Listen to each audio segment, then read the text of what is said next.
აღსანიშნავი არის რა, რომ აი რაღაც ხელისუფლებებთან და ხელისუფლებები მუდმივად, ანუ მაშინ, როდესაც რაღაცა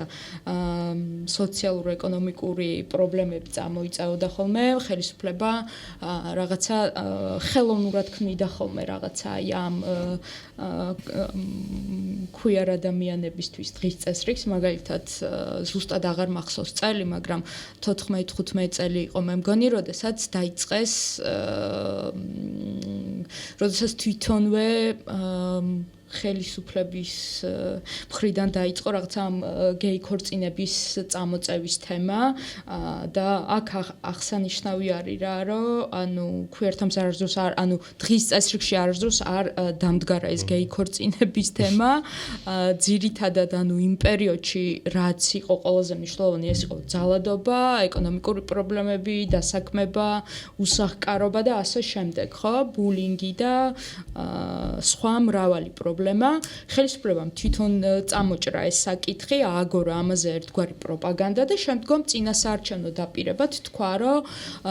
შეცვლიდა კონსტიტუციას და განსაზღვრავდა ქორწინებას როგორც ქალისა და კაცის ერთობას რა. და ნუ წლების განმავლობაში, ანუ ზუსტად იგივე პოლიტიკას ვუყურებთ, ანუ ეგ იდეაში უნდა ყოფილიყო ჩვენთვისაც და იყო ჩვენთვისაც იმისი სიგნალი, რომ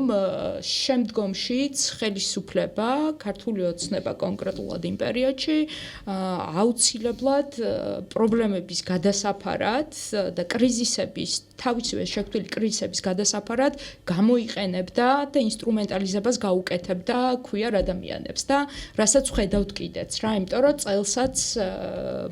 ბოდიშით წინა არჩევნებზეც ერთ-ერთი დაპირება, ანუ არც ერთი სოციალური დაპირება მათ არ ქონიათ, გარდა იმისა, რომ აკრძალავდნენ რაღაცა ჰომოსექსუალ ადამიანებს, რომელსაც ძალიან ისეთი ირონიული ერთგვარად სახელი ქვია ამ კანონსაც, ხო, რაღაც ბავშვთა დაცვის ეგიდით, რაღაც ჰომოსექსუალობის ეს თქვა დააკრძალვა, ხო?